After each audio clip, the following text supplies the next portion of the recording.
السلام علیکم ورحمۃ اللہ وبرکاتہ۔ بسم اللہ والحمد للہ والصلاة والسلام علی رسول اللہ، اما بعد۔ ہماری دورہ علوم شرعیہ کی تفسیر سورۃ حجرات میں چل رہی ہے، جس کی انشاءاللہ ہم آج آخری آیات لیں گے۔ اس سے پہلے ہم نے آیت نمبر 15 تک لی تھی۔ آج انشاءاللہ آیت نمبر 16 سے شروع کر کے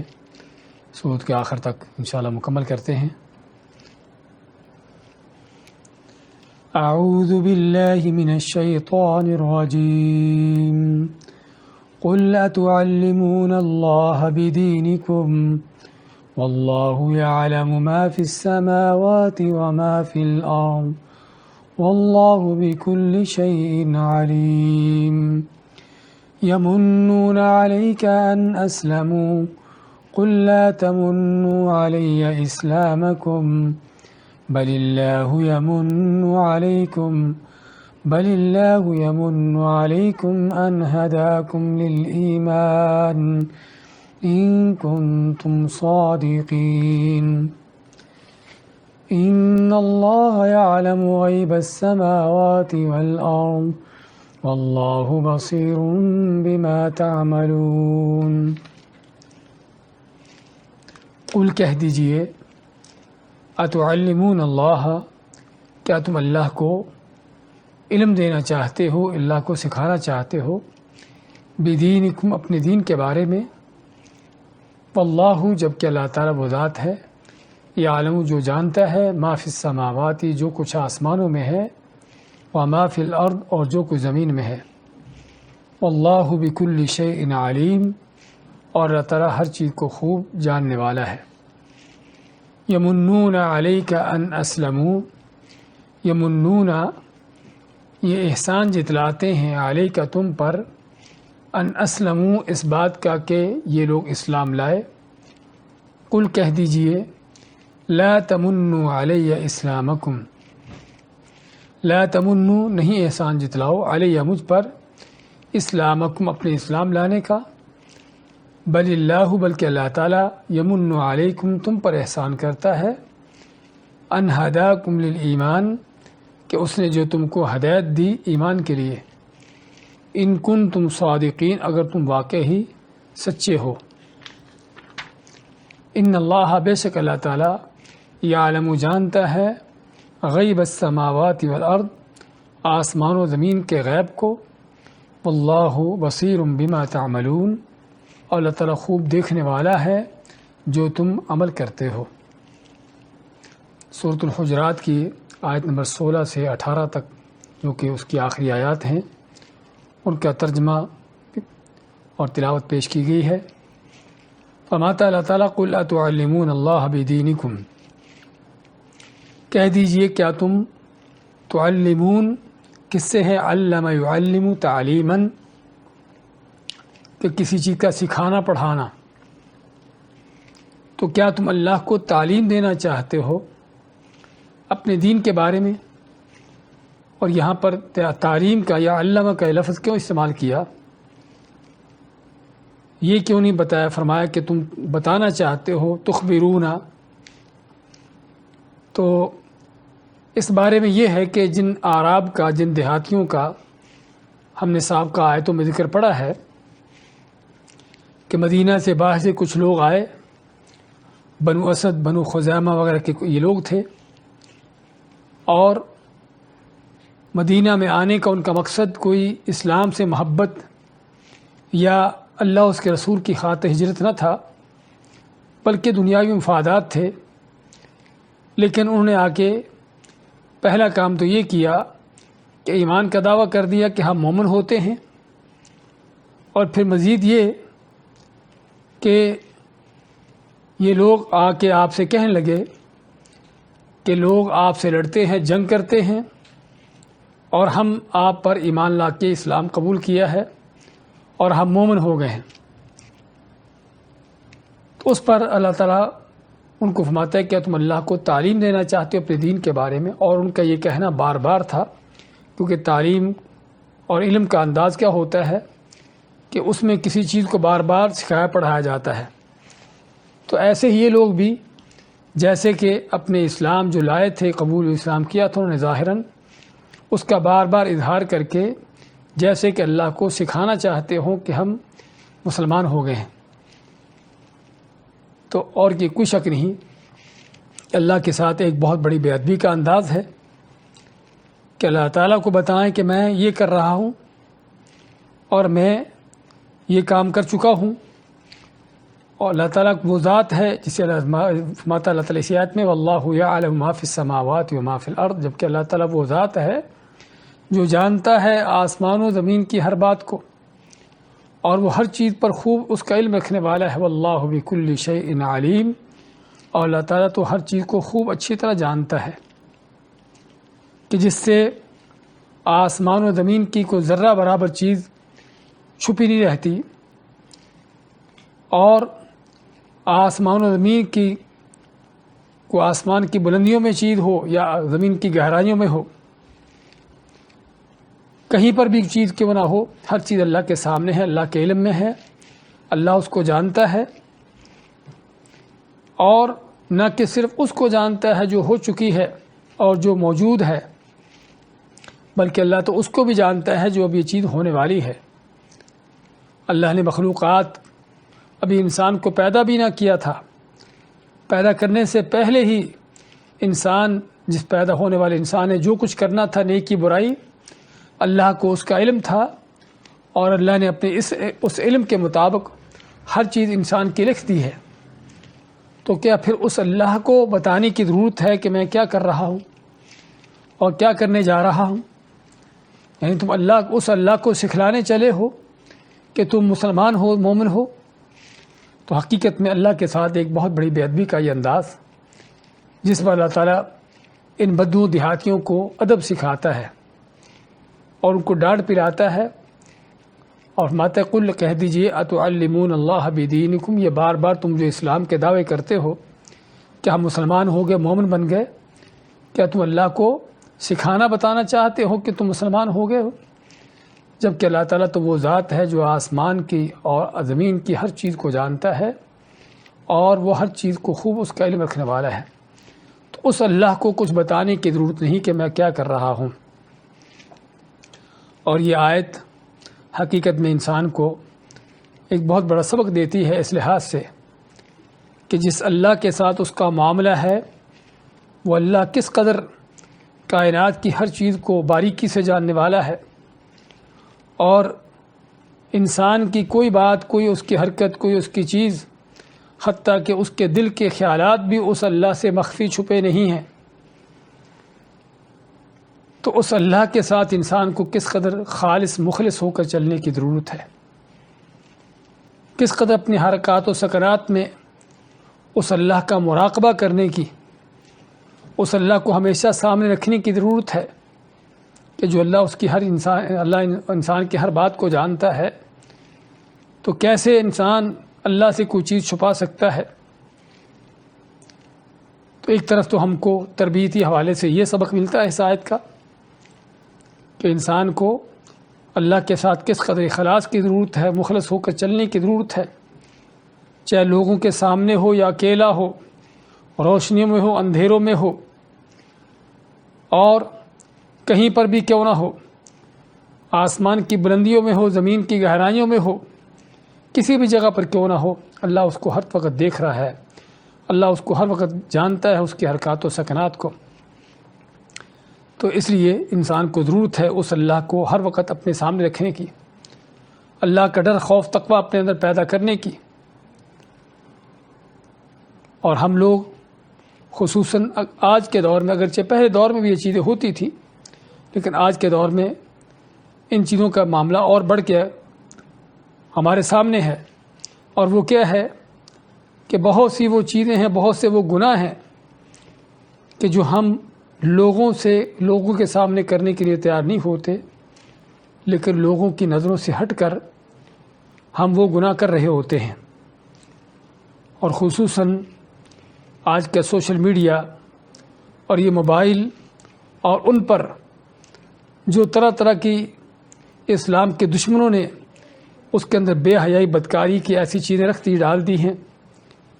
کہ جو ممکن ہے انسان کسی کے سامنے بیٹھ کر تو نہ اس کو دیکھے یا کرے، لیکن اپنے بند کمروں کے اندر، اپنے بستروں پر، کمروں کے نیچے،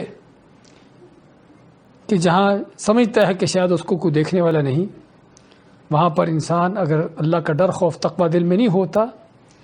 تو ایسی ایسی چیزیں دیکھتا ہے، کرتا ہے کہ جو اللہ کو ناراض کرنے والی ہیں۔ اور یہی وہ چیز ہے جس کے اللہ تعالیٰ جس پر تنبیہ کرتے ہوئے قرآن کریم میں کئی ایک جگہ پر اللہ نے اس بات کا ذکر کیا کہ جو اللہ سے غیب سے ڈر گیا۔ اللہ سے غیب سے ڈرنے کا معنی یہی ہے کہ آدمی لوگوں کے سامنے ہو یا اکیلا ہو، کہیں کسی تنہائی میں بھی کیوں نہ ہو، اس کو پتہ ہو کہ اگرچہ کوئی اور دیکھنے والا تو نہیں، لیکن جہانوں کا رب مجھے دیکھ رہا ہے،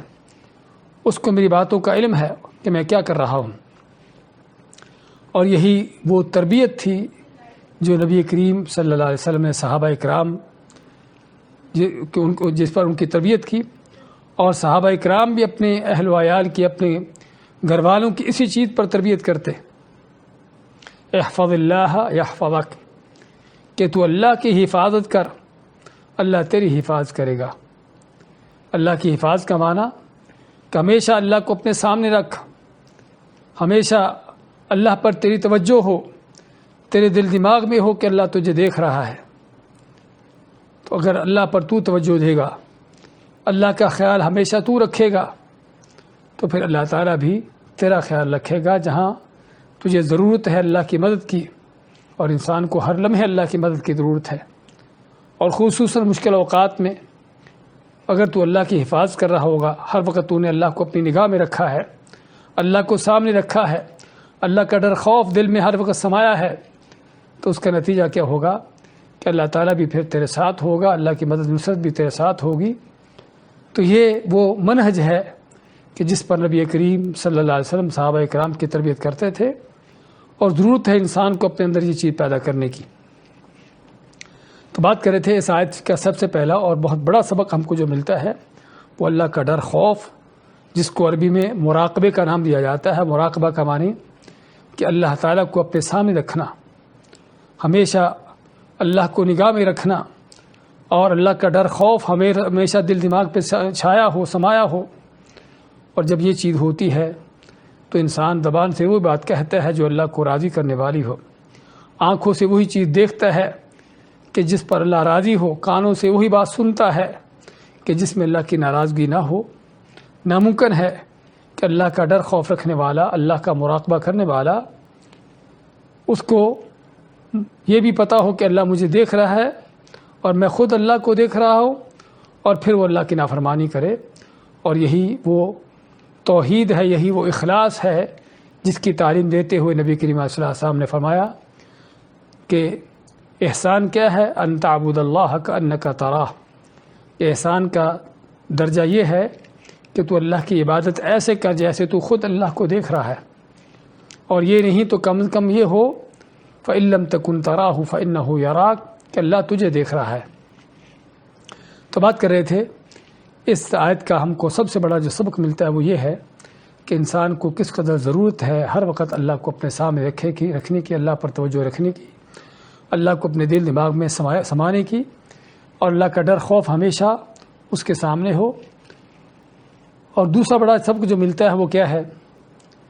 ان بدوؤں دیہاتیوں کا جو بدتمیزی کا، اللہ کے ساتھ بے ادبی کا جو انداز ہے وہ کیا تھا کہ جو اسلام ایمان لائے تھے اس کے دعوے دار اس کا دعویٰ کر رہے ہیں۔ تو اللہ نے ان کو اس بات کی تعلیم دی کہ تم اللہ کو بتانا چاہتے ہو اپنے دین کے بارے میں، جو اللہ جانتا ہے کہ تم یہ دین کس نیت سے لائے ہو، تمہارا مقصد کیا ہے اور تمہاری نیت کیا ہے، تو اس اللہ کو بتانے کی ضرورت نہیں۔ اور یہاں سے علماء نے ایک بہت بڑا قاعدہ کلیہ اخذ کیا ہے، وہ کیا ہے کہ انسان اللہ کی خاطر جو عمل کر رہا ہے، اور جو اللہ کی رضا کے لیے کیا جا رہا ہے، اللہ کی خاطر کیا جا رہا ہے، اس کو ضرورت نہیں کہ اللہ کو بتائے کہ میں یہ کام کرنے جا رہا ہوں۔ ہاں اگر بندوں کی خاطر کر رہا ہے، بندوں کے لیے کوئی کام ایسا ہے کہ اس کو ذمہ داری ہے بندوں کی طرف سے، ہاں تو بندوں کو بتا سکتا ہے آدمی کہ میں یہ کام کر رہا ہوں اور میرا یہ کام کرنے کا یہ مقصد ہے، یہ ارادہ ہے۔ کس لیے؟ کیونکہ بندوں کو نہیں پتہ کہ میرا کام کرنے کا ارادہ کیا ہے، میں کیا کام کر رہا ہوں۔ ممکن ظاہر میں کوئی چیز کر رہا ہوں لیکن دل میں کچھ اور ہو۔ تو اس لیے بندوں کے حوالے سے تو ہمیں ضرورت ہوتی ہے ان کو بتانے کی کہ میں کیا کام کرنے جا رہا ہوں، میرا کیا ارادہ ہے، کیا نیت ہے۔ لیکن اللہ تعالیٰ جو دلوں کے رازوں کو جاننے والا ہے، اس کو بتانے کی ضرورت نہیں کہ میں کیا کام کرنے جا رہا ہوں۔ اور اسی سے علماء نے اخذ کیا ہے کہ کسی بھی عبادت کی، نیکی کی، کسی نیک عمل کی نیت کرنا زبان سے اس کی ضرورت نہیں ہے۔ زبان سے کسی عمل کی نیت کرنا اس کی نہ ضرورت ہے، بلکہ اللہ کے ساتھ ایک بے ادبی کا انداز ہے، سنت کے بھی خلاف ہے۔ نبی کریم علیہ السلام نے فرمایا انما الاعمال بالنیات وانما لکل امرئ ما نوی، عملوں کا دار و مدار نیتوں پر ہے، اور ہر انسان جو نیت کرتا ہے اسی کے مطابق اس کو اجر معاوضہ ملتا ہے۔ آپ نے اس بات کی تعلیم دی اس حدیث میں کہ نیت کس قدر ضروری ہے ہر کام کے لیے۔ لیکن نیت کا معنی کیا ہے اور نیت کی جگہ کیا ہے؟ نیت کا معنی ارادہ، اور ارادہ ہوتا دل سے، نہ کہ زبان سے۔ آدمی کوئی بھی کام کرنے کا ارادہ کرتا ہے، دل میں اس کا خیال پیدا ہوتا ہے، نیت پیدا ہوتی ہے، اور وہ کام کرنے اٹھتا ہے۔ کھانا کھانے کا ارادہ پیدا ہوا، آدمی اٹھتا ہے، کھانے کا انتظام کرتا ہے، اور اللہ نے جو اس کو نعمت دی ہے اس کو کھاتا ہے۔ اب کیا وہ جو کھا رہا ہے اس کو زبان سے کہے گا کہ میں کیا کھا رہا ہوں؟ جب تک زبان سے نہیں بولے گا اس کی نیت پوری نہیں ہوگی۔ تو حقیقت میں یہ سراسر لا علمی اور جہالت کا انداز ہے کہ زبان سے نیت کرنا یا نیت کو زبان پہ لانا، نیت کا تعلق دل کے ساتھ ہے، نہ کہ زبان کے ساتھ ہے۔ اور خصوصاً جس سے ہم نے کیا کہ جہاں معاملہ اللہ کے ساتھ ہو، تو جو چیز آپ اللہ کی خاطر کر رہے ہو، جس میں بندوں کا کوئی عمل دخل نہیں ہے، بندوں کو بتانے کی ضرورت نہیں ہے، وہاں پر زبان سے کہنا کہ میں یہ کام کرنے جا رہا ہوں، حقیقت میں اللہ کے ساتھ ایک بے ادبی کا انداز ہے، جیسے کہ ان بدو دیہاتیوں نے کام کیا تھا۔ اور اسی لحاظ سے اگر ہم دیکھیں کہ ہمارے ہاں مختلف طرح کی جو نیتیں چلتی ہیں، نماز پڑھتے ہوئے، نماز شروع کرنے سے پہلے کہ میں 4 رکعت نماز فرض، عشاء کے فرض یا جو بھی اس کو کہہ لیں، امام کے پیچھے منہ طرف قبلہ کے۔ اب کوئی پوچھنے والا پوچھے اس آدمی سے کہ جس اللہ کو تم بتا رہے ہو کہ اللہ وہ دیکھ نہیں رہا تم کہاں کھڑے ہو، وہ تو اللہ تمہارے دلوں کی نیتوں کو نہیں جانتا کہ تم کیا کرنے آئے ہو، کون سی نماز پڑھ رہے ہو؟ تو حقیقت میں اللہ کے ساتھ ایک بے ادبی کا انداز بھی ہے اور سنت کے بھی خلاف ہے۔ جس نبی کریم علیہ السلام نے ہم کو نیت کا سبق دیا ہے، نیت کرنے کا حکم دیا ہے، اس کی اہمیت ہم کو بتائی ہے، انہوں نے نیت کی ہے، لیکن نیت کیسے کی؟ دل سے کی۔ نبی کریم صلی اللہ علیہ وسلم کی کوئی ایک بھی حدیث ہم کو نہیں ملتی کہ آپ نے نماز پڑھتے ہوئے، کوئی نماز فرض ہو یا نفل ہو یا سنت ہو یا کوئی آپ کی اور عبادت ہو روزہ جیسی، آپ نے کبھی زبان سے نیت کرتے ہوئے کوئی الفاظ بولے ہوں۔ اور نیت کے الفاظ لوگوں کے من گھڑت ہونے کی دلیل سب سے بڑی کیا ہے کہ ہر آدمی نیت کرنے والا اپنی اپنی زبان میں نیت کر رہا ہے، جبکہ نماز شروع سے لے کر آخر تک عربی زبان میں ہے، لیکن نیت کی عربی نہیں ہے، جس سے کیا معلوم ہوتا ہے کہ یہ خود ساختہ الفاظ ہیں۔ اچھا، بعض لوگ کہتے ہیں کہ نیت زبان سے کرنے کی ضرورت اس لیے پیش آتی ہے کہ انسان کو تاکہ یقین ہو جائے، اس کا دل پختہ ہو جائے کہ وہ کیا کر رہا ہے۔ ان دل کے صرف ارادے سے ہی آدمی بعض اوقات وہ کسی چیز پر پختہ نہیں ہوتا جب تک زبان سے بولے نہ۔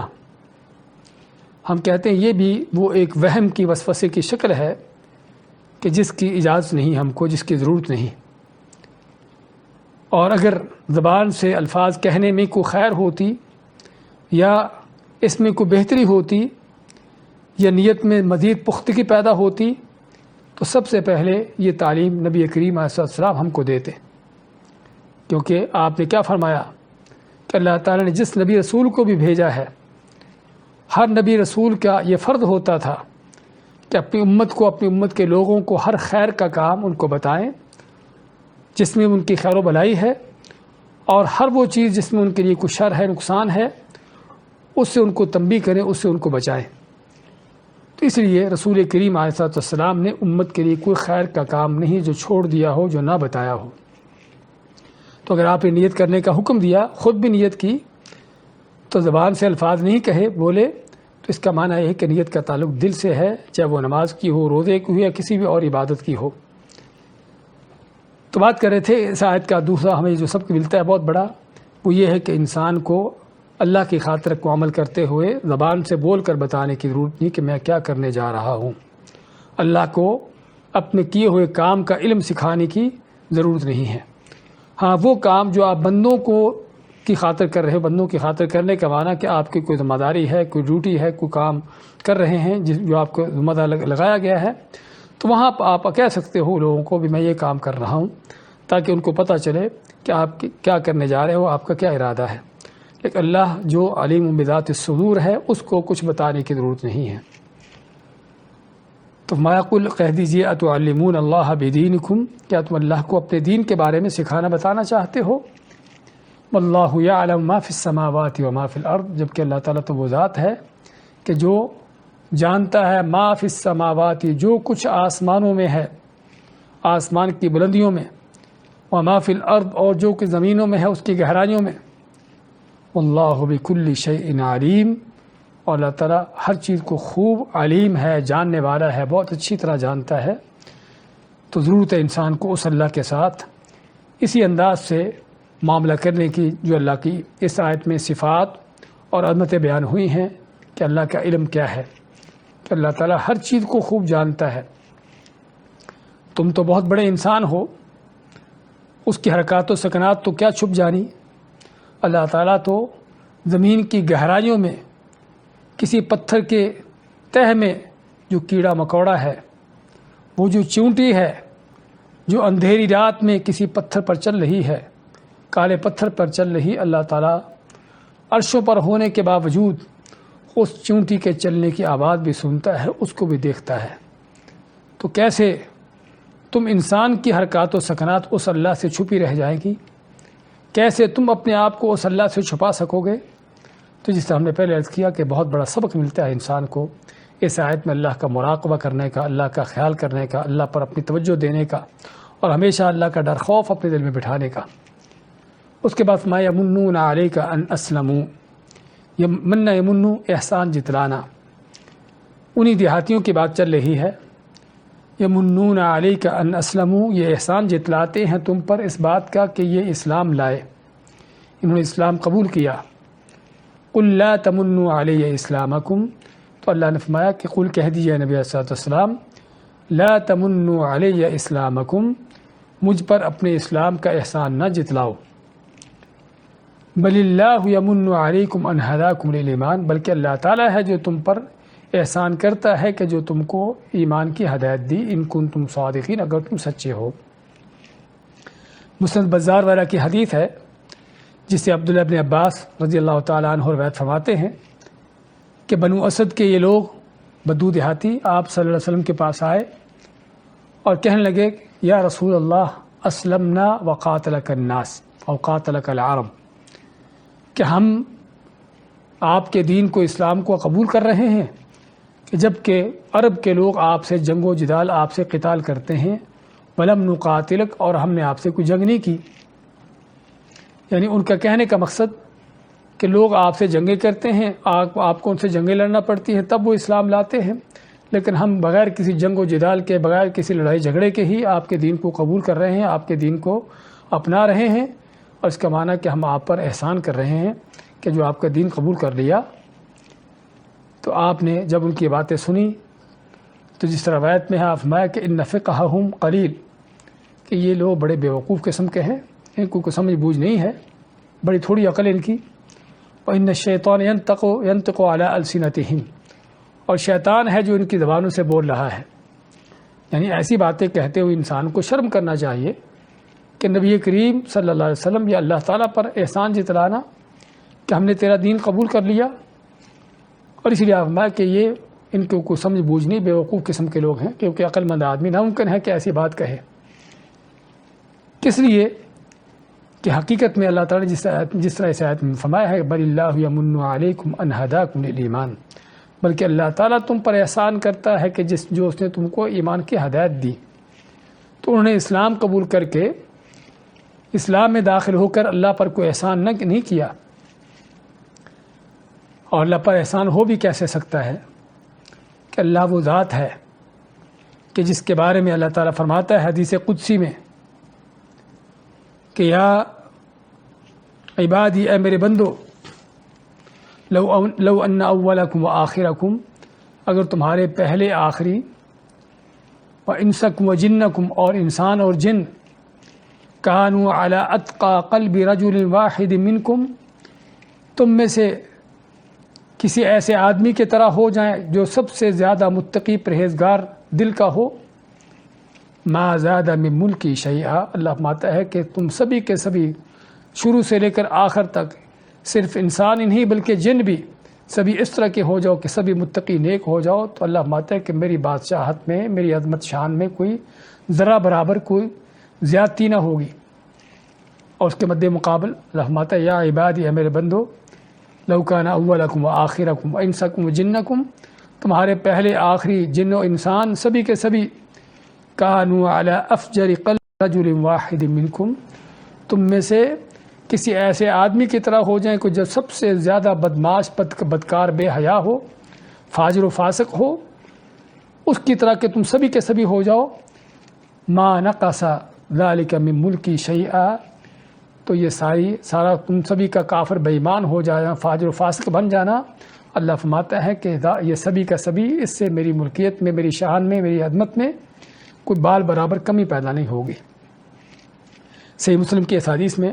اللہ نے اپنے استغنا کا ذکر کیا کہ اللہ تعالیٰ بندوں سے کس قدر مستغنی ہے۔ تو لوگوں کا اللہ کے دین کو قبول کرنا، اسلام قبول کرنا، اسلام میں داخل ہونا کوئی اللہ پر احسان نہیں ہے کہ لوگ اسلام میں داخل ہو کر کوئی اللہ پر احسان کر رہے ہیں،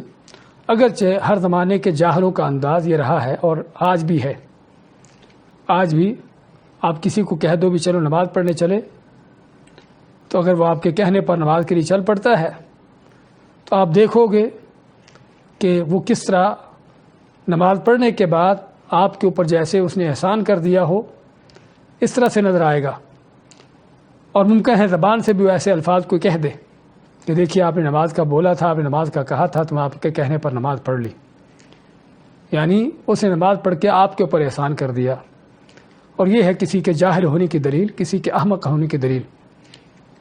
تو اس طرح کے احمق کوئی جاہلوں کی ہر زمانے میں بڑی کثرت رہی ہے، تو آپ کے زمانے میں بھی اس طرح کے یہ بدو دیہاتی قسم کے لوگ جنہوں نے یہ کام کیا، تو اللہ فرماتا ہے ان کو ڈانٹتے ہوئے، ان کو ادب سکھاتے ہیں، یمنون علیک ان اسلموا، یہ احسان جتلاتے ہیں تم پر اس بات کا کہ اسلام لائے، انہوں نے اسلام قبول کیا۔ قل لا تمنوا علی اسلامکم، کہہ دیجئے، ان کو کہہ دو کہ مجھ پر اپنے اسلام لانے کا احسان نہ جتلاؤ، بل اللہ یمن علیکم ان ہداکم للایمان، بلکہ اللہ تعالیٰ ہے جو تم پر احسان کرتا ہے کہ اس نے تم کو ایمان کی ہدایت دی۔ اچھا، یہاں پر ذرا ایک قابل غور چیز ہے، وہ کیا ہے کہ اللہ نے دیہاتیوں کا، بدوؤں کا ذکر کیا کہ وہ آپ کے اوپر احسان کر رہے ہیں، احسان جتلا رہے ہیں اسلام لانے کا، لیکن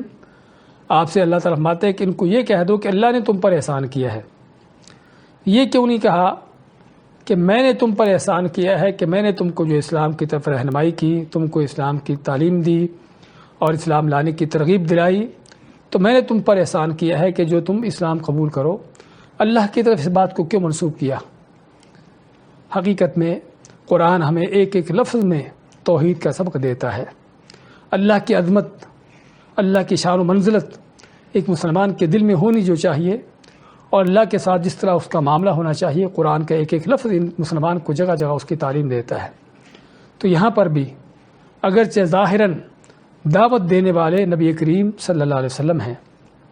لوگوں کو اسلام کی تعلیم دینے والے، اسلام کی رغبت دلانے والے، اور یہ ساری چیزیں نبی کریم علیہ السلام سے ہو رہی ہیں، لیکن اصل کروانے والا کون ہے؟ نبی کریم صلی اللہ علیہ وسلم کو کس نے بھیجا ہے؟ کس نے اسلام کی تبلیغی دعوت کا حکم دیا ہے؟ اور پھر مزید اگر کوئی آپ کی تبلیغ پر، دعوت پر اسلام قبول کرتا ہے اور اسلام کی طرف آ جاتا ہے تو کیا اس کا آنا نبی کریم صلی اللہ علیہ وسلم کے ہاتھ میں تھا؟ اگر ایسا ہوتا تو آپ کے چچا ابو طالب کبھی کفر پر نہ فوت ہوتے، کہ جنہوں نے زندگی بھر آپ کی خدمت کی اور آپ کے اسلام کا، آپ کے دین کا دفاع کیا، لیکن آپ کی پوری تمناؤں کوششوں کے باوجود بھی آپ اس کو ایمان کی ہدایت، ایمان اور اسلام کی نعمت اس کو نہ دے سکیں، کیونکہ آپ کے ہاتھ میں نہ تھی۔ انک لا تہدی من احببت،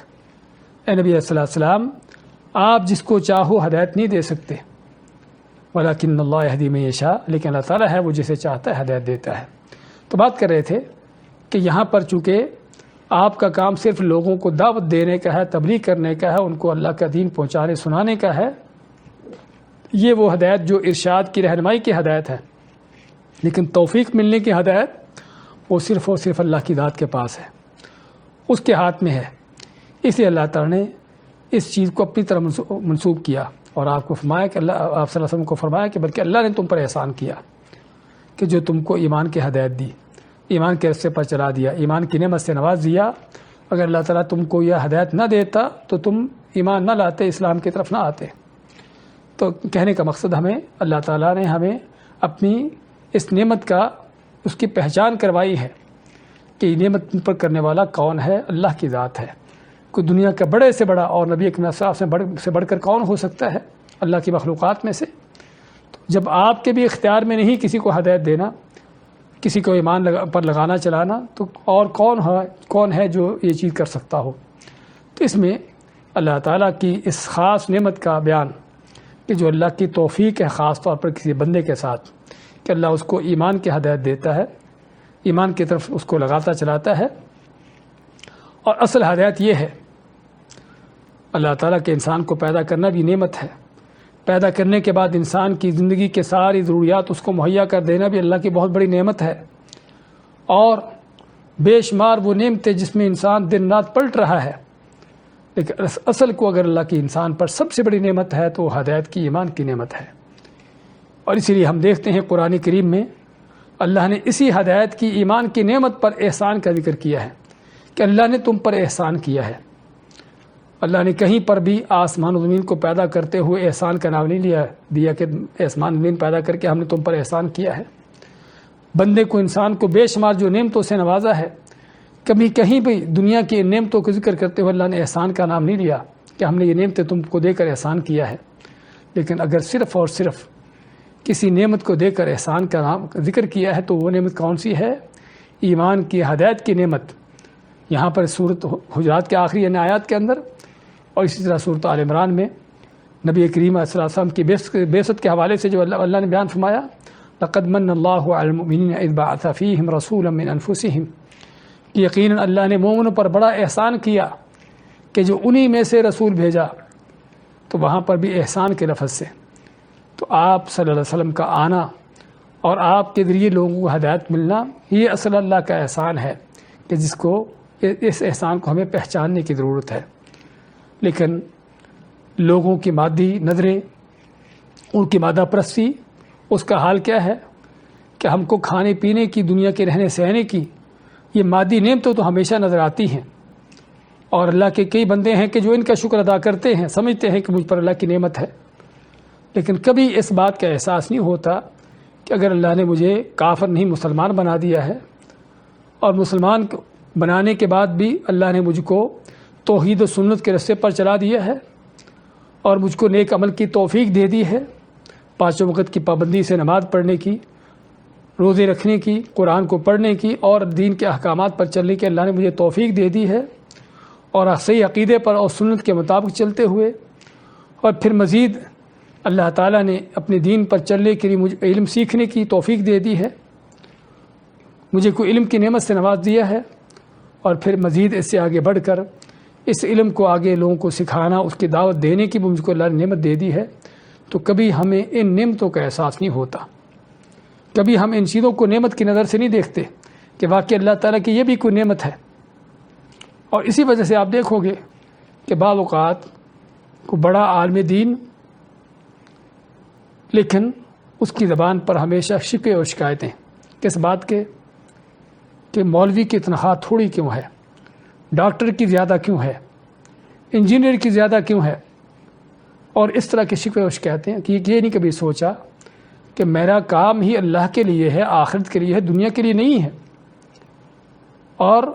میں نے جو علم سیکھا ہے وہ مجھے آخرت کی طرف چلاتا ہے، نہ کہ دنیا کی طرف چلاتا ہے۔ ڈاکٹر انجینئر کا کام تو ہے ہی دنیا کے لیے، لیکن حقیقت بات وہی ہے، اللہ نے جیسا سورۃ اعراف میں مثال دی ہے، ایسے شخص کی جس کو اللہ نے علم دیا ہو لیکن پھر بھی وہ دنیا کے پیچھے پڑتا ہے، اللہ نے اس کو مثال دی اس کتے کی۔ تو حقیقت میں ہم تفصیل میں نہیں جانا چاہتے، ضرورت ہے انسان کو اس موقع پر اس طرح کی آیت کو پڑھتے ہوئے اللہ تعالیٰ کی حقیقی نعمت کو سمجھنے کی، جاننے کی، کہ اگر اللہ تعالیٰ کی کسی انسان پر سب سے بڑی نعمت ہو سکتی ہے تو ایمان کی ہدایت کی نعمت ہے، علم کی نعمت ہے، توحید کی نعمت ہے۔ اگر یہ نعمت کسی کو مل گئی تو اس کے بعد چاہے وہ کسی جھونپڑی میں ہو، اس کو کھانے کے لیے ایک لقمہ بھی مہیا نہ ہو، پہننے کے لیے اس کے پاس چیتھڑے ہوں، تب بھی وہ دنیا کا سب سے بڑا اللہ تعالیٰ کی طرف سے انعام شدہ آدمی ہے کہ جس پر اللہ کی سب سے بڑی نعمتیں ہیں۔ اور یہی وہ نعمتیں ہیں جس کا ہم سورۃ فاتحہ میں ذکر پڑھتے ہیں، صراط الذین انعمت علیہم، رستہ ان لوگوں کا دکھا جن پر تو نے انعامات کیے۔ وہ انعامات کن پر کیے؟ من النبیین والصدیقین والشہداء والصالحین، جس کا سورۃ النساء میں اللہ ذکر فرماتا ہے کہ نبی، صدیق، شہداء اور صالحین۔ تو نبیوں کے پاس کوئی دنیا کے مال و دولت نہ ہوتے تھے، ان کی دنیا کی ریل پیل نہ ہوتی تھی، ان کے پاس ایمان ہوتا تھا، ان کے پاس ہدایت ہوتی تھی، ان کے پاس علم ہوتا تھا۔ تو اصل یہ وہ نعمت ہے کہ جس کو ہمیں نعمت کے نظر سے دیکھنے کی ضرورت ہے، اور انسان جب کسی نعمت کو نعمت کی نظر سے دیکھتا ہے، اس کی قدردانی کرتا ہے، اس کو سمجھتا ہے کہ یہ اللہ کا میرے اوپر بڑا احسان ہے، تو پھر اس نعمت کی حفاظت کرتا ہے، اس نعمت کو جانتا ہے، اس پر اللہ کا شکر ادا کرتا ہے۔ لیکن جب اس کے سامنے دنیا کی ریل پیل نظر آتی ہے، ان کو نعمتیں سمجھتا ہے، تو اس کے پاس کتنا بھی علم کیوں نہ ہو، کتنا بھی ایمان کو نیکی کی توفیق کیوں نہ ہو، وہ ساری چیزیں اس کے ہاں بیکار ہوتی ہیں۔ تو حقیقت میں یہ آیت ہم کو اس بات کا سبق دیتی ہے کہ اصل جو کسی پر نعمت ہو سکتی تو ایمان کی نعمت ہے، اور یہی وہ نعمت ہے جو صحابہ کرام جس کو سمجھتے تھے۔ جنگ حنین، اللہ کے نبی صلی اللہ علیہ وسلم کو اللہ نے بہت سارے مال و غنیمت اس میں دیے آپ کو۔ آپ کی حکمت عملی تھی کہ آپ لوگوں کو اسلام کی طرف لانے کے لیے، اسلام کی طرف ترغیب دلانے کے لیے، خصوصاً جو کمزور قسم کے لوگ ہوتے تھے، کمزور ایمان والے، ان کو مزید اسلام پر، ایمان پر پختہ کرنے کے لیے ان کو دیتے، ان کو مال دیتے۔ تو یہ مال غنیمت جو آپ کو ملے تھے، آپ نے کیا کیا کہ وہ عرب کے لوگ جو ابھی نئے نئے مسلمان ہوئے تھے، اس میں بڑے بڑے سردار بھی تھے جن کے پیچھے ہزاروں کی تعداد میں ان کی قومیں تھیں، ان کے قبیلے تھے۔ تو آپ ان لوگوں کی تالیف قلبی کے لیے،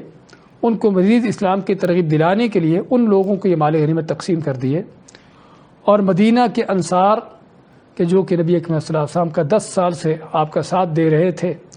اور آپ کے ساتھ مل کر اسلام کے غلبے کے لیے جنگیں لڑ رہے تھے، جہاد کر رہے تھے، آپ نے مدینہ کے انصار کو کوئی ایک بھی چیز اس میں نہ دی۔ اب طبی طور پر انسانی فطرت ہے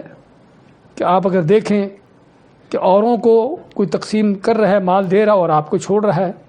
اور آپ ممکن ہے کہ سب سے زیادہ اس کی خدمت کرنے والے ہیں، اس کا ساتھ دینے والے ہوں، تو آپ کے دل میں تو آئے گا کہ ایسا کیوں ہو رہا ہے۔ تو اسی انسانی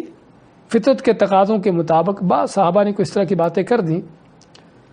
تو نبی اکرم صلی اللہ علیہ وسلم کو پتہ چلا کہ مدینہ کے بعد لوگوں نے اس طرح کی باتیں کی ہیں۔ آپ نے ان سبھی کو اکٹھا کیا اور فرمایا کہ یہاں پر صرف مدینہ کے لوگ ہوں، کوئی دوسرا نہ ہو۔ جب سبھی مدینہ کے انصار جمع ہو گئے تو پھر آپ نے کیا فرمایا؟ یا معاشر الانصار، اے انصار کے لوگوں، مجھے پتہ چلا ہے کہ تم نے اس طرح کی، کچھ لوگوں نے اس طرح کی باتیں کی ہیں۔ ہاں، تمہارا حق بنتا ہے کہ تم یہ باتیں کرو کہ میں اکیلا تھا، تم لوگوں نے میرے ساتھ دیا، مجھے مکہ سے میری قوم نے نکالا، تم لوگوں نے مجھے اپنے گھر میں، اپنے شہر میں جگہ دی، اور میرے ساتھ میرے دین کے غلبے کے لیے، اللہ کے دین کے غلبے کے لیے اپنی ہر طرح کی جان و مال قربان کیے۔ تمہارا حق بنتا ہے کہ اس طرح کی باتیں کرو، لیکن ذرا دیکھو میرے ساتھ، آپ فرماتے ہیں الم اجدکم ضلالا فہداکم اللہ بی، کیا تم گمراہ نہ تھے، شرک و کفر پر نہ تھے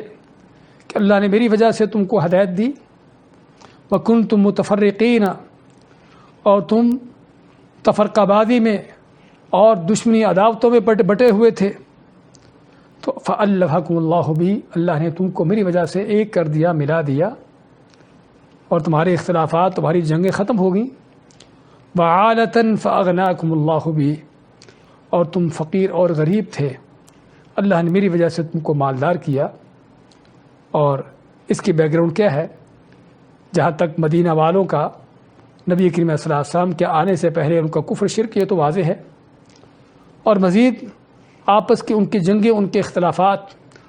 ان کی لڑائی جھگڑے جو کہ صدیوں تک ختم نہ ہوتے تھے، نسل در نسل کئی نسلیں ان کی ختم ہو جاتی تھیں، لیکن وہ جنگیں چلتی رہتی تھیں۔ لیکن اسلام کی وہ نعمت کہ جس نے سبھی کو ایک کر دیا۔ اور پھر مدینہ صرف کھیتی باڑی کا علاقہ تھا، کوئی وہاں پر صنعت، کوئی تجارت، کوئی ایسے اس طرح کی چیزیں نہ تھیں، تو لوگ عام حالت میں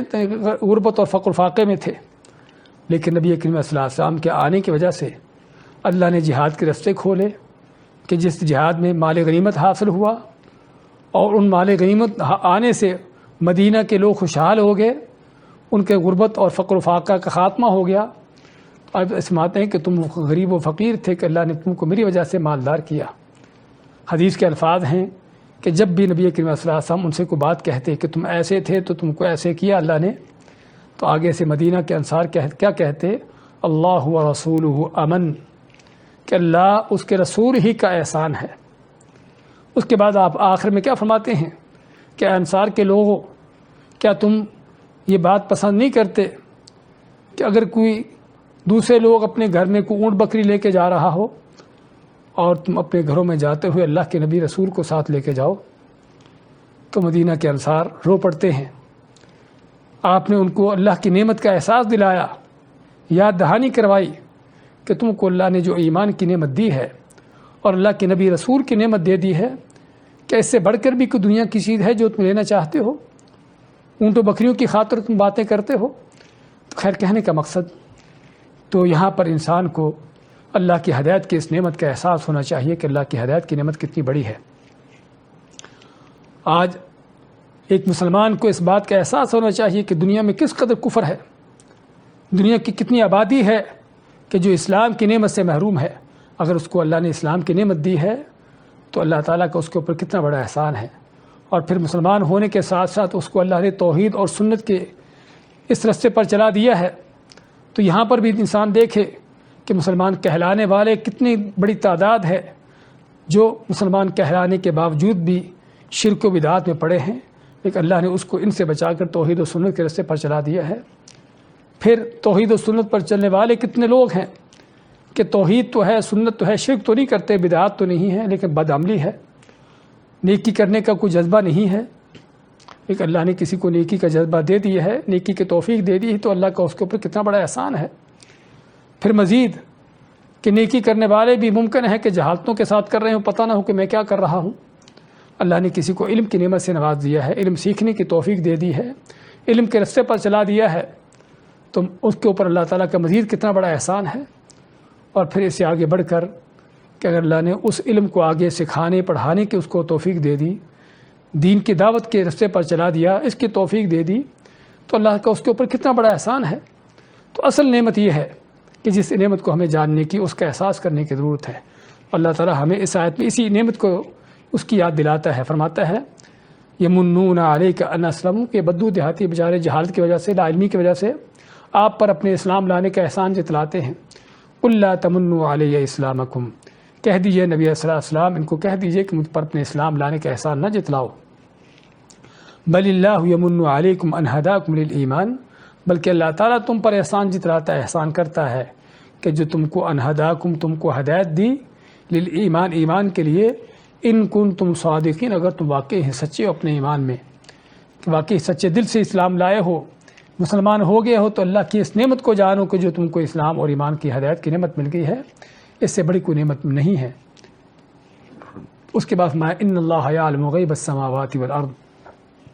کہ بے شک اللہ تعالیٰ ہے جو جانتا ہے غیب کو، چھپی باتوں کو جو آسمان و زمین کی ہیں۔ غیب کا معنی کیا ہے، جس کا ہم ترجمہ کرتے ہیں چھپی باتیں۔ غیب کی تعریف کرتے ہوئے عربی لغت کے علماء کہتے ہیں کہ غیب ہر وہ چیز ہے جو انسان کے حواس خمسہ سے غائب ہو، حواس خمسہ کے معنی نہ تو آنکھ سے دیکھی جاتی ہو، نہ کان سے سنی جاتی ہو، نہ آدمی اس کو ٹچ کر کے محسوس کر سکتا ہو، نہ اس کو سونگھ سکتا ہو، نہ اس کو چھو سکتا ہو، یعنی کسی جو حواس خمسہ انسان کے، اس سے انسان اس چیز کو معلوم نہ کر سکتا ہو۔ یہ ہے غیب کا علم، یہ ہے غیب۔ تو اللہ تعالیٰ وہ ذات ہے کہ جو غیب کو جانتا ہے، جو کچھ آسمانوں اور زمین میں ہے، آسمان و زمین کی ہر چھپی چیز کو، چاہے وہ چھپی سے مراد کسی کو نظر نہیں آتی، موجود تو ہے لیکن زمین کی تہہ میں ہے، آسمان کی بلندیوں میں ہے، یا ابھی تک اس کا وجود ہی نہیں ہے، ابھی تک وہ چیز پائی نہیں گئی بلکہ ہونے والی ہے، مستقبل میں ہوگی، یہ سبھی کیا ہے؟ یہ سبھی کا سبھی غیب ہے۔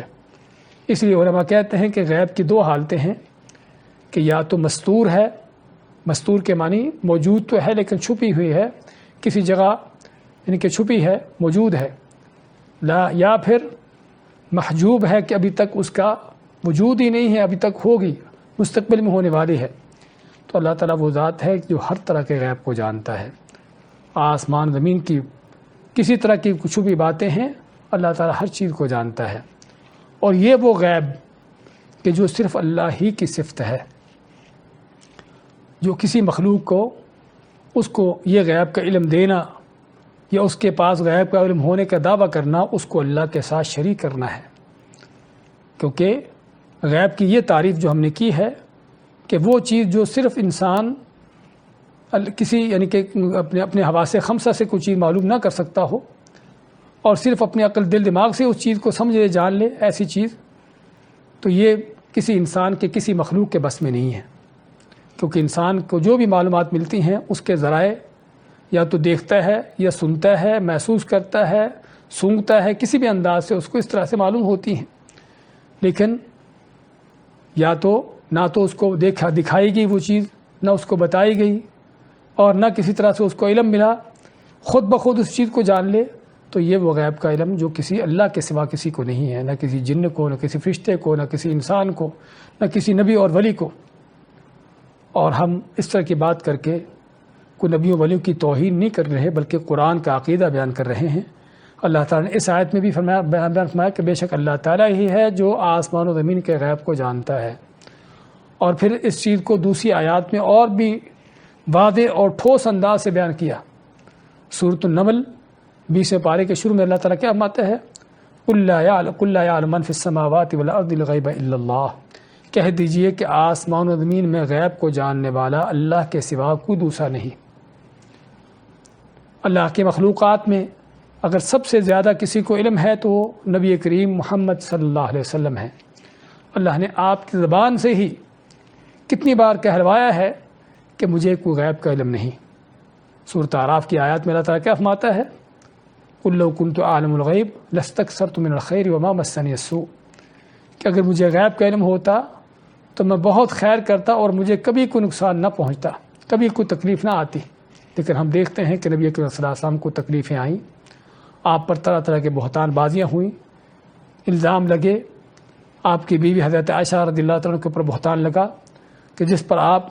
کئی دن تک پریشان ہیں، اور اس طرح کی اور بھی آپ کے ساتھ چیزیں ہونے والی۔ تو بات کر رہے تھے نبی کریم علیہ السلام کی ذات کے حوالے سے کہ اگر اللہ کی مخلوقات میں کسی کو غیب کا علم ہوتا تو وہ نبی کریم صلی اللہ علیہ وسلم کو ہوتا، لیکن اللہ تعالیٰ نے آپ کی زبان سے ہی قرآن میں ایک جگہ نہیں بلکہ کئی جگہ سے آپ سے اس بات کو کہلوایا کہ غیب کا علم اگر کسی کو ہے تو صرف اللہ کی ذات کو ہے اور کسی کو نہیں ہے۔ تو اس لیے یہ اللہ کی یہ وہ صفت ہے کہ جو کسی مخلوق کو دینا اس کو اللہ کے ساتھ شریک کرنا ہے۔ تو اللہ فرماتا ہے ان اللہ، بے شک اللہ تعالیٰ ہی ہے یعلم، جو جانتا ہے غیب السماوات والارض، جو کچھ غیب ہے، چھپی باتیں ہیں آسمان و زمین کی، واللہ بصیر بما تعملون، اور اللہ تعالیٰ خوب اچھی طرح دیکھنے والا ہے جو تم عمل کرتے ہو۔ اس آیت کا تعلق پہلے تو سابقہ آیات کے حوالے سے ہی اور بدو دیہاتیوں کے حوالے سے کہ تم اس اللہ کو بتانا چاہتے ہو کہ تم اسلام لائے ہو، ایمان لائے ہو، جو اللہ تعالیٰ غیب کی باتیں جانتا ہے اور تمہاری ہر چیز کو خوب دیکھ رہا ہے۔ اور پھر مزید اس آیت کا تعلق ہر انسان کے ساتھ، ہر انسان کو اللہ تنبیہ کرتا ہے کہ تم اس اللہ سے کیسے چھپ سکتے ہو، اس اللہ سے اپنے معاملات کو کیسے چھپا سکتے ہو کہ جو غیب کی باتیں بھی جانتا ہے، آسمان و زمین کی غیب کی کوئی ایسی چیز نہیں جو اللہ کے سامنے چھپی رہے۔ وما تسقط من ورقة الا يعلمها ولا حبة في ظلمات الارض ولا رطب ولا يابس الا في كتاب مبين۔ اللہ فرماتا ہے سورۃ الانعام میں کہ پتا بھی جو گرتا ہے اللہ اس کو بھی جانتا ہے، اور کوئی دانہ ہو زمین کی گہرائیوں میں، زمین کے اندھیروں میں، اور تر کوئی چیز ہو یا خشک ہو، الا فی کتاب مبین، نہ یہ کہ صرف اللہ تعالیٰ ان کو جانتا ہے بلکہ اللہ تعالیٰ نے ہر چیز کو لکھ رکھا ہے، اپنے پاس ریکارڈ کر رکھا ہے۔ تو پھر کیسے تم اس اللہ سے اپنے آپ کو چھپا سکتے ہو، اپنی حرکات و سکنات کو اس اللہ سے مخفی رکھ سکتے ہو جو اللہ تعالیٰ اس انداز سے ہر غیب کی چھپی باتوں کو جانتا ہے۔ واللہ بصیر، اور اللہ تعالیٰ خوب دیکھنے والا ہے، بہت باریکی سے دیکھنے والا ہے، بما تعملون، جو تم عمل کرتے ہو۔ آخری ان الفاظ میں اللہ نے انسان کو بہت بڑی وارننگ دے دی کہ اپنے عملوں کو دیکھو کہ کیا کر رہے ہو، کیونکہ اللہ تعالیٰ تمہارے اس تمام اعمال پر نظر رکھے، دیکھتا ہے، جانتا ہے کہ تم کیا کر رہے ہو، اور صرف یہ نہیں کہ ظاہراً کیا کر رہے ہو بلکہ تمہاری نیتیں کیا ہیں اس عمل کے پیچھے۔ ان دیہاتیوں بدوؤں کا معاملہ یہی تو تھا نا کہ آئے اور اپنے آپ کو مومن کہلا دیا کہ ہم بھی مومن ہوتے ہیں، اور ظاہراً ظاہری بات مسلمانوں کے ساتھ مل کے نمازیں پڑھ رہے ہیں، لیکن لوگوں کو پتہ نہیں کہ ان کے ایمان کا معاملہ کیسا ہے اور ان کی نیتیں کیا ہیں۔ حتیٰ کہ اللہ نے قرآن کریم کی ان آیات میں ان سارے معاملات کو کھول کر بیان کر کے لوگوں کو مثالیں دے دی، بیان کر دیا کہ اللہ تعالیٰ تمہارے صرف اوپر کے اعمال نہیں دیکھتا بلکہ تمہاری نیتوں کو جانتا ہے۔ تو اس لیے ضرورت ہے اس اللہ کے ساتھ اپنے آپ میں اپنے معاملات کو خالص مخلص کرنے کی، کہ ممکن ہے آدمی دیکھنے کو تو بڑا نیک نظر آتا ہو اور لوگوں کو اپنی نیکی کا، ان چیزوں کا ان کے اوپر بڑا روب جما لیتا ہو، لیکن اس کے دل میں کیا ہے، اس کی نیتیں کیا ہے، اس کے ارادے کیا ہیں، تو اللہ تعالیٰ تمہارے عملوں کو خوب اچھی طرح جانتا ہے، غیب کی باتیں دیکھتا سمجھتا ہے، اور یہ بھی کہ وہ تم کو خوب اچھی طرح دیکھ رہا ہے۔ تو جس طرح عرض کیا کہ انسان کو ضرورت ہے اس اللہ کے ساتھ اپنے معاملات کو خالص کرنے کی، مخلص کرنے کی، کہ تاکہ یہ نہ ہو کہ اوپر سے تو بڑا نیک ہو لیکن قیامت کے دن پتہ چلے وَبَدَا لَهُم مِّنَ اللَّهِ مَا لَمْ يَكُونُوا يَحْتَسِبُونَ، جس طرح کہ سفیان ثوری رحمۃ اللہ علیہ فرماتے ہیں اس آیت کے بارے میں کہ یہ آیت منافقوں کے لیے بڑی سخت آیت ہے، کہ جو اپنے آپ کو سمجھتے ہیں کہ وہ نیکیاں کر کے لوگوں کو خوش کر رہے ہیں اور بڑے اچھے کام کر رہے ہیں، لیکن دل میں نیتیں خراب ہیں، ریاکاری ہے، دکھلاوا ہے، کوئی بھی ان کا چاہے وہ نیکی کا عمل ہو یا علم کا کام ہو، کچھ بھی ہو، تو ان کے لیے اس آیت میں وَبَدَا لَهُم مِّنَ اللَّهِ مَا لَمْ يَكُونُوا يَحْتَسِبُونَ کہ قیامت کے دن آدمی سمجھے گا کہ میں نے بڑی نیکیاں کی ہیں، لیکن اس کو پتہ چلے گا کہ اس کی نیکیوں کا حال کیا تھا، اس کی نیکیوں کا اعتبار کیا تھا۔ تو بات کر رہے تھے یہ آیت ہم کو سبق دیتی ہے اس بات کا کہ انسان کو کس قدر اللہ کے ساتھ مخلص ہو کر چلنے کی ضرورت ہے، اپنے عمل کے اندر اخلاص پیدا کرنے کی ضرورت ہے، تاکہ وہ یعنی کہ یہ نہ ہو کہ اوپر سے تو نیک ہو لیکن اللہ تعالیٰ کے ہاں اس کا کچھ معاملہ اور ہو۔ تو اللہ تعالیٰ سے انسان کو دعا بھی کرنا چاہیے ریاکاری سے بچنے کی اور ایسی چیزوں سے بچنے کی کہ جو اوپر اس کا کچھ ہو اور اندر کچھ ہو، اور ان آیات کے تقاضوں کو پورا کرنے کے لیے اللہ تعالیٰ سے توفیق مانگنے کی ضرورت ہے۔ بارک اللہ فیکم و جزاکم اللہ خیر۔